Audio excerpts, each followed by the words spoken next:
안경사 국가고시 1타 강사 복수엠의 안경학개론 그 세 번째 시간, 이번 시간에는 결상식에 대해서 한번 배워보려고 합니다.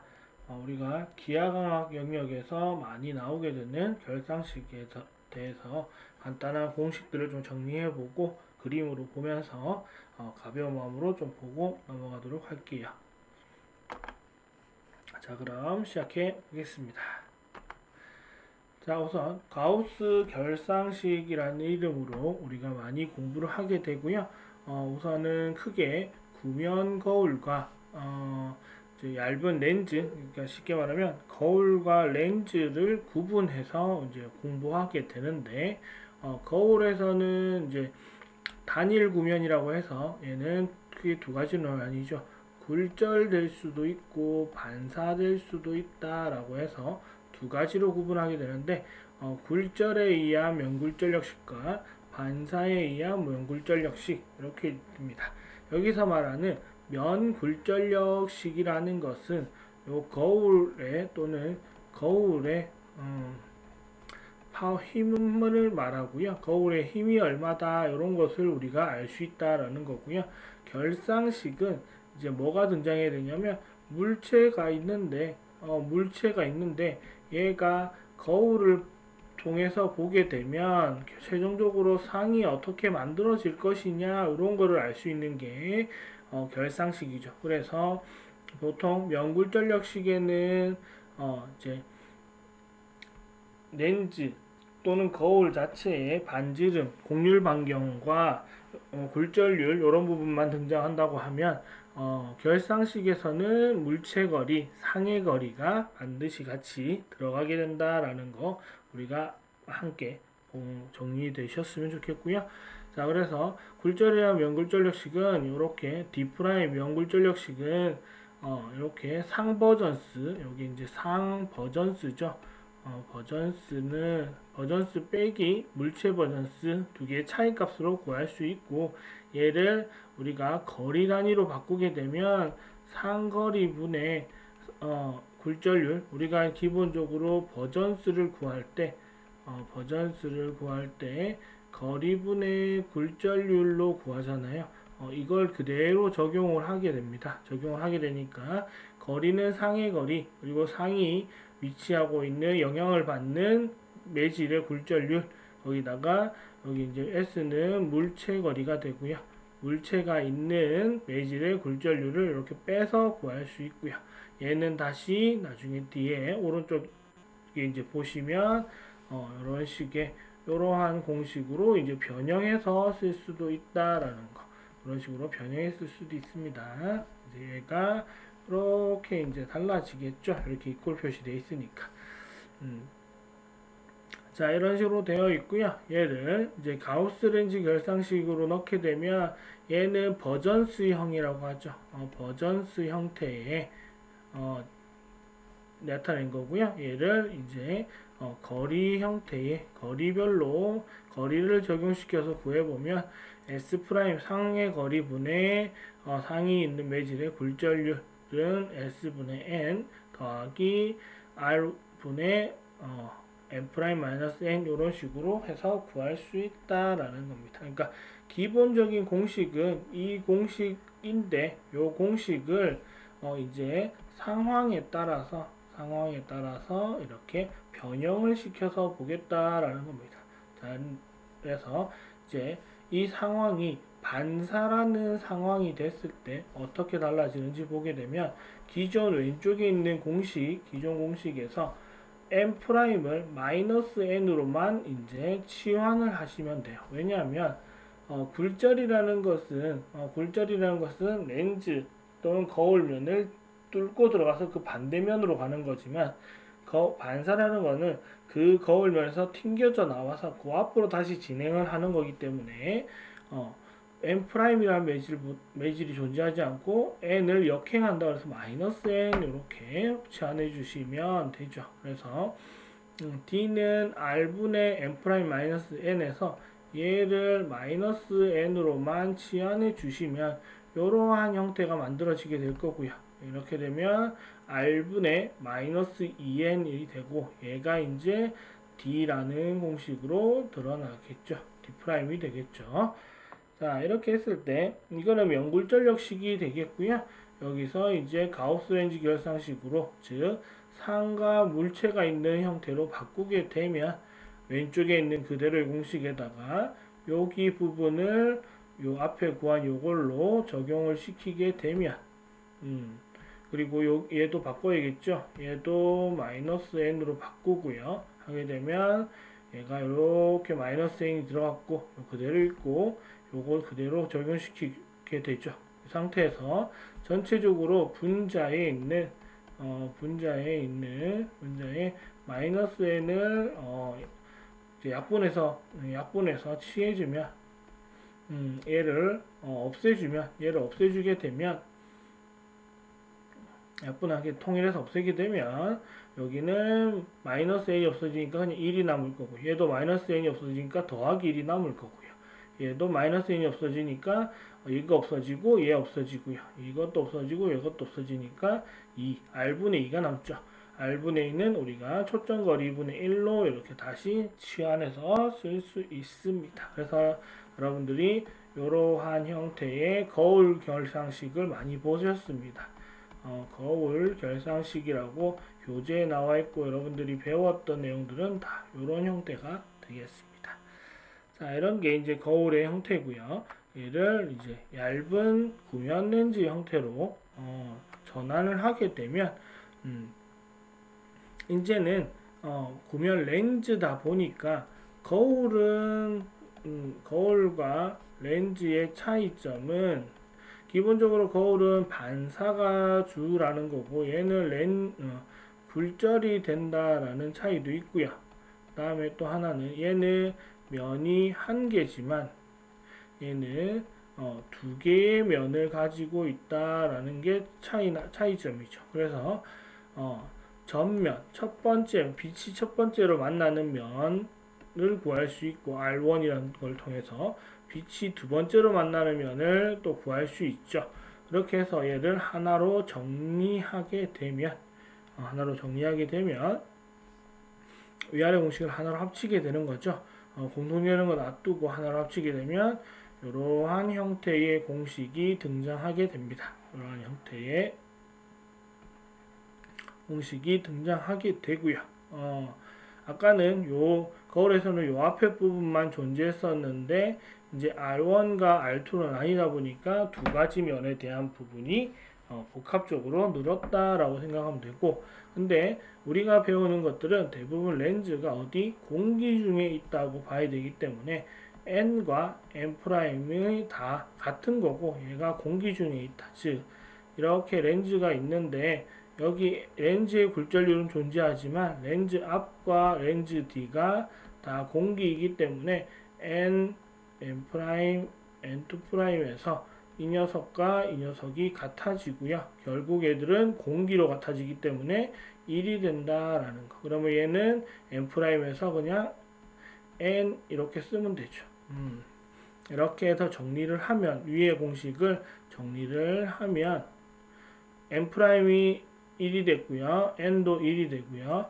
n'이 n이 되고 n은 다시 1, n2'도 1, 요거 n'은 n, 이런 식으로 정리하시면 되고요. 얘를 요 부분을 앞의 형태랑 동일하게 정리하면 이렇게도 정리할 수 있죠. R1분의 n-1 빼기 R2분의 이 앞뒤의 순서만 바꾸는 거니까요.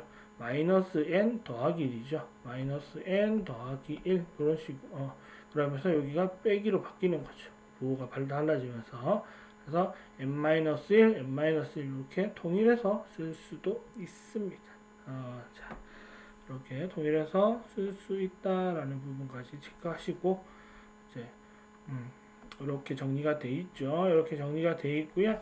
이 상황에서 다시 위에 n-1을 똑같이 묶어서 뽑아내면 이렇게 하나씩 곱해질 거잖아요. 그럼 여기다가 1이라는 공식으로 쓰여질 수 있다. 그래서 여러분들이 기하과학 문제를 풀다가 1면과 2면의 굴절력이 등장하고 곡률 반경이 나오고 굴절률도 나오고 뭐 면굴절력식을 구하라 이런 식의 문제가 나온다라고 하면 지금 여기에 있는 요 제1면의 굴절력, 제2면의 굴절력을 구해서 이런 식으로 풀어도 돼요.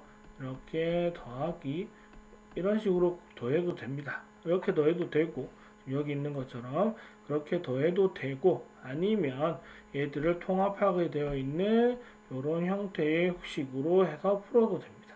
본인이 계산을 하기 편한 방법으로 해서 푸시면 더 도움이 되지 않을까라고 생각합니다.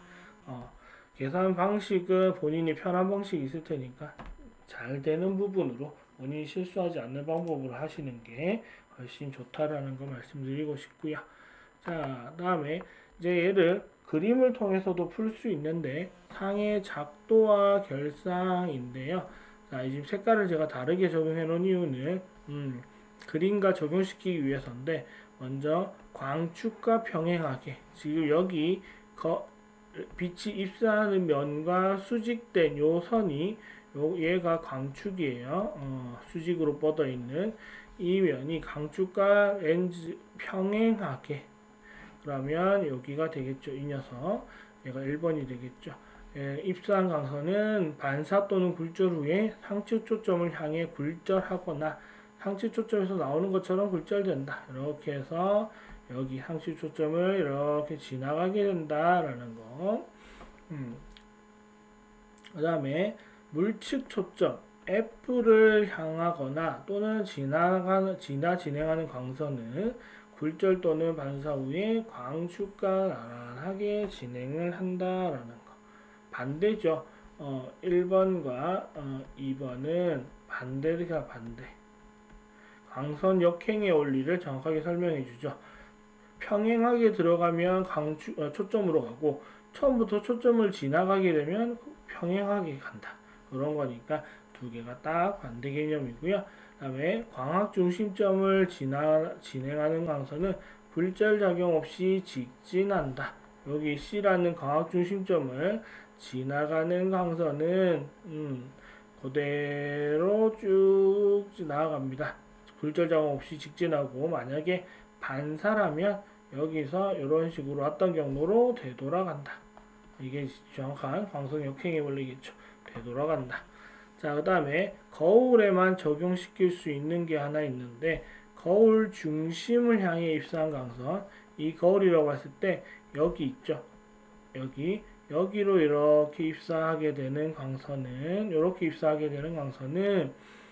광축의 대칭인 경로로 반사된다라는 말이 뭐냐면 입사각과 반사각이 같아지게 된다라는 건데 우리가 스네르 법칙으로 동일 매질에서는 반사각과 입사각과 반사각이 동일해진다라는 거니까 이렇게 왔을 때 여기서 반사되어야 되니까 요 각도만큼 요만큼 틀어져서 이렇게 나아간다 소리입니다.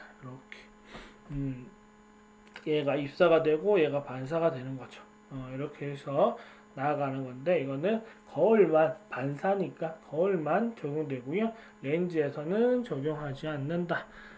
그래서 여러분들이 결상을 통해서 문제를 푼다고 했을 때는 위에 4가지 또는 보통 위에 3가지 정도 중에서 이 중에서 2개 이상의 교점의 위치가 상의 위치가 된다라는 것 정도만 체크하시면 되겠습니다.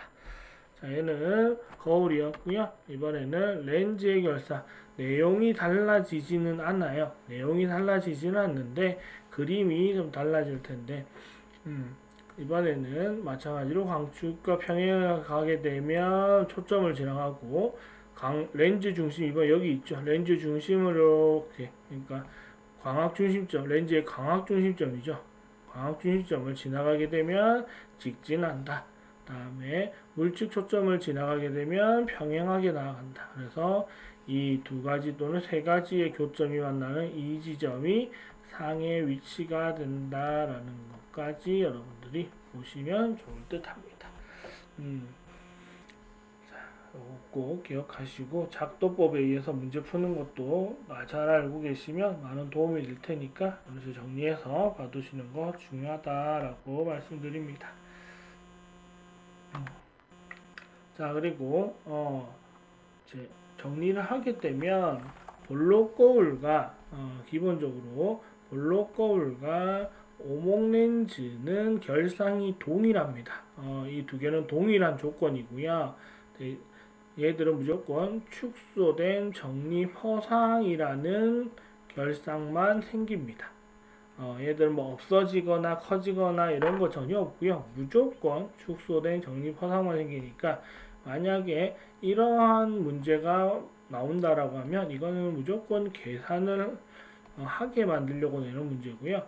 반대로 오목 거울과 볼록 렌즈로 문제를 내게 되면 이거는 이제 경우의 수가 필요한데 경우의 수가 적용되는데 얘는 도립실상 중에도 축소, 같은 크기 확대 또는 정립 허상, 확대된 정립 허상 이런 것들 즉 왼쪽 볼록 거울과 오목 렌즈에 생겼던 상은 오목 거울과 볼록 렌즈에서는 서로 생기지 않는 서로 같은 상이 생기지 않는다라는 거 기억하시면 지금 오목 거울만 그림을 그려놨는데 1번부터 6번은 제가 지금 안 적었네요. 얘가 6번이죠. 6번이어야 되고요. 6번 잘못 적었네요. 6번. 자, 이렇게 했을 때 상이 어느 위치에 있는지, 즉 물체 위치가 여기 1번 검은색 1, 2, 3, 4, 5는 물체 위치고요. 이거는 물체의 위치를 말하고요. 거울이니까 반사되어서 여기 파란색 프라임 붙은 것들은 다 상의 위치다, 상의 위치다라는 것을 알고 계시면 좋을 듯 하고요. 그리고 기억할 거는 거울에 가까워질수록 거울에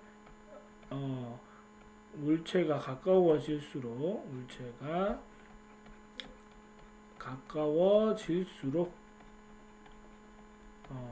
상은 커진다.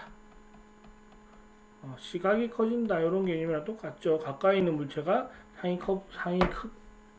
시각이 커진다라는 거 같은 거니까 상은 커진다라는 거 기억하시면 멀리 있을 때 점점 축소보다 조금 더 커지니까 동일 크기, 같은 크기 확대되고 안 생기고 또 확대되고 이런 식이 되죠. 그래서 자, 이 그림에서 항상 이렇게 F와 C가 표현되어 있을 텐데 C 또는 EF로 표현되어 있을 텐데 이게 중요한 기준점이 됩니다. 자, 그래서 C를 기준점으로 해서 C의 기준점은 뭐냐면 크기의 기준점이고요. F는 상의 종류의 기준점입니다. 상의 종류. 그래서 F보다 멀리 물체가 있으면 얘들은 상이 뭐가 생기냐면 실상이 생기고요. F보다 거울 쪽에 가깝게 여기에 물체가 있으면 이거는 항상 허상이 생긴다. 얘는 어디까지나 여기 동그라미 2번에 대한 얘기지 1번은 어디에 놓든 무조건 허상이다 라는 거. 자, 다음 C, EF의 기준점으로 했을 때 얘보다 멀리 이렇게 물체가 있으면 이들은 다 상은 축소된 상이 만들어지고요. 여기보다 가깝게 물체가 있으면 이거는 모두 확대된 상이 생깁니다. 그리고 여기 C에 있으면 같은 크기의 상이 생깁니다. 그래서 멀리서부터 작아졌다가 커져서 같은 크기 됐다가 더 커져서 확대되는 이런 형태가 만들어진다라는 거. 그래서 기준점 구분하시고 문제 풀 때 이제 이런 것도 이제 문제 풀 때 이런 문제죠. 예를 들어 볼록 렌즈 문제인데 볼록 렌즈 문제고 초점거리가 뭐 20cm다 이렇게 했는데 S 물체 위치가 물체 거리가 40cm다 라고 나오게 되면 이거 무슨 상이 만들어질 거냐면 지금 S는 EF 프라임과 같잖아요. 이거 곱하기 2하면 40이니까 이렇게 되면 C에 있는 거랑 같은 거니까 이거는 같은 크기다. 이렇게 빨리 찾을 수 있다고. 이걸 굳이 계산 안 해도. 그래서 이 경우의 수를 조금 체크해 놓으시는 게 여러분들 기하학 공부하는데 좀 내용을 줄일 수 있는 좋은 방법이 되지 않을까라고 생각을 합니다. 그래서 제가 기하학 영상에도 이런 내용 올려놓긴 했지만 개론 파트에서 조금은 너무 깊지 않게 한 번 더 정리하니까 여러분들 또 안 보신 분들 또 놓치셨던 분들은 보고 도움이 되셨으면 좋겠습니다. 자, 이렇게 해서 언제나 안경사 국가고시는 복습과 함께 올해도 잘 준비해 주시면 좋을 것 같고요. 여러분들이 필요한 내용이 있으면 언제든지 댓글 남겨주시면 제가 항상 참고해가지고 영상 만들도록 하겠습니다. 그리고 구독과 좋아요 그리고 기출문제를 공부하고 싶으신 분들은 멤버십 가입도 추천드리고요. 그리고 카카오톡 오픈톡방도 함께 하시면 많은 분들 같은 수험생 입장에 계신 분들과 대화를 통해서 서로 공부할 수 있는 방법을 공유할 수 있을 테니까 함께 해주시면 감사하겠습니다. 자, 오늘 영상은 여기까지 하고 마무리할게요. 감사합니다.